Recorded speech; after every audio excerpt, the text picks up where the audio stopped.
സമരം അനവസരത്തിലുള്ള തൊഴിലാളി മനസ്സിലാക്കിയ തൊഴിലാളി പണിമുടക്കിൽ പങ്കെടുക്കാതെ എല്ലാവരും കൃത്യമായി ജോലിക്കെത്തുമെന്ന് മനസ്സിലാക്കിയപ്പോ കൊട്ടാരക്കരയിലെ ചില വേദാന്തികളുണ്ടല്ലോ, അങ്ങനെയാണ് പറയേണ്ടത്, ചില വേദാളങ്ങളുടെ ഭാഗമായിട്ട് പ്രവർത്തിക്കുന്ന ആളുകൾ, അവർ ഇപ്രാവശ്യം പുതിയൊരു സിസ്റ്റം കണ്ടെത്തി. എന്താ?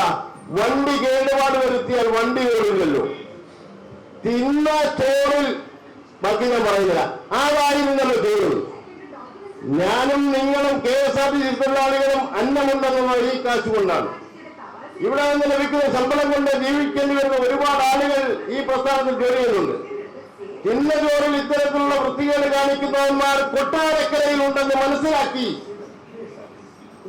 ബാക്കിയുള്ള കാര്യങ്ങളെല്ലാം ഞങ്ങള് കൃത്യമായി ഇടപെട്ടു. എന്നാൽ വണ്ടി കേടുവരുത്തുമെന്നൊരു ഘട്ടത്തിലേക്ക് ഞങ്ങൾ പോയില്ല. അനിശ്ചിതകാല പണിമുടക്കുമായി ബന്ധപ്പെട്ട വണ്ടികൾ കേടാക്കിയിട്ടുണ്ട്, അതൊക്കെ ഒരു കാലത്ത് നടന്നിട്ടുണ്ട്. ആ സംസ്കാരമെല്ലാം മാറി KSRTC ബസ്സിനെ ഒരു സമരങ്ങൾ ഉപദ്രവിക്കാത്ത ഘട്ടത്തിലേക്ക് എത്തിക്കൊണ്ടിരിക്കുന്ന ഘട്ടത്തിലാണ് ഇത്തരത്തിലുള്ള വൃത്തികൾ കാണിച്ചു വെച്ചത്. വൃത്തികളെന്ന വണ്ടി കേടാക്കിയാൽ വണ്ടി പോവില്ല, അത് വലിയ ലാഭമാകുമല്ലോ. അങ്ങനെ കേടുവരുത്തിയ വണ്ടികൾ കണ്ടുപിടിച്ച സമയത്ത് തന്നെയാണ് നിയമസഭയിൽ തീർക്കം. എന്താണ്? 6 മണിക്കാണ് വണ്ടി കേടായി തുടങ്ങിയത്. 5:45 തന്നെ, 5:50, 5:30 തന്നെ ഇവിടുത്തെ CIT-ക്കാർ കണ്ടുപിടിച്ച് വണ്ടി കേടുവരുത്തിയത്. ആ നിയമസഭയിൽ പറഞ്ഞ ആളിന് പറഞ്ഞു കൊടുത്തവരോട് പറയാനുള്ളത്, വണ്ടി കേടാക്കിയത് ഇവിടെ ആയിരുന്നു 6:40. 6:40 മുതലുള്ള വണ്ടികളാണ് കേടാക്കിയത്, 4:40 തൊട്ടുള്ള വണ്ടികളാണ് കേടാക്കിയത്. 5 മണിക്കാണ് കൃത്യമായി പോലീസിനെ വിവരമറിയിച്ചുകൊണ്ട് ഈ സംഘടനയുടെ നേതാക്കന്മാർ ഉൾപ്പെടെ പേര് പറഞ്ഞുകൊണ്ടല്ല ഇന്ന ആളുകളാണ് കേടുവരുത്തിയെന്ന് ഞങ്ങൾക്ക് പറഞ്ഞു കഴിഞ്ഞാൽ നിങ്ങളുടെ കൂട്ടത്തിലുള്ളവരാ.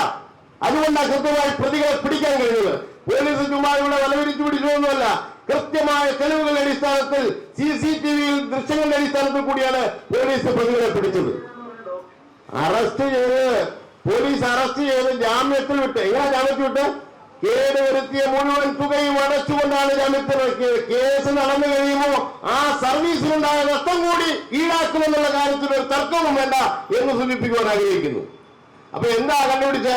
ഇവിടെ പുനലൂരുണ്ടായിരുന്ന ഒരാൾ രാവിലെ ഇവിടെ പ്രത്യക്ഷപ്പെട്ടു പോലും. അങ്ങനെ കണ്ടുപിടിച്ചവന്മാരുടെയൊക്കെ വളരെ വിനയത്തോടെ പറയാനുള്ളത്, അദ്ദേഹത്തെ വേറെങ്കിലും കാണാനൊരു കാര്യമായി കേട്ടു. വീട്ടിൽ ചെന്ന് നോക്കുമ്പോൾ അതേപോലെ എന്തെങ്കിലും കുഴപ്പമുണ്ടെങ്കിൽ അത് ഞങ്ങളുടെ ഉത്തരവാദിത്വമല്ലെന്ന് പറയുവാൻ ഞങ്ങൾ ആഗ്രഹിക്കുന്നു. സാഹിബിളെ, ഈ പ്രതിഷേധ യോഗം ഉദ്ഘാടനം ചെയ്തതിനു വേണ്ടി സംഘടനയുടെ വർക്കിംഗ് പ്രസിഡന്റും CIT-യുടെ സംസ്ഥാന സെക്രട്ടറി ആയിട്ടുള്ള CK ഹരികൃഷ്ണനെ സ്നേഹപൂർവ്വം ക്ഷണിക്കുന്നു.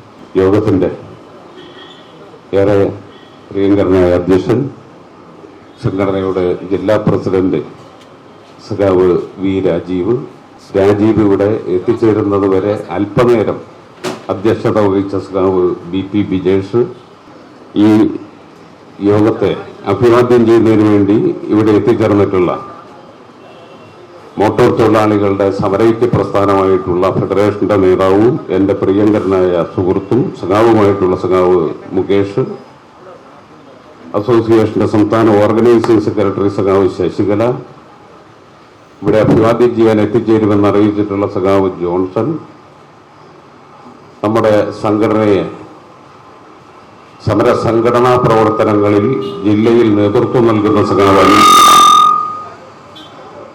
ഒരു കുഴപ്പമുണ്ടായിരുന്നില്ല അത്ര അനിൽകുമാർ ഉൾപ്പെടെയുള്ള ഏറെ പ്രിയങ്കരനായ സഖാക്കളെ, സഹോദരി സഹോദരന്മാരെ, സുഹൃത്തുക്കളെ, ഇവിടെ അനിൽകുമാർ സൂചിപ്പിച്ച യാതൊരു കാര്യങ്ങൾക്കും ഒരു മറുപടി പറയാൻ ഞാൻ ആഗ്രഹിക്കുന്നില്ല.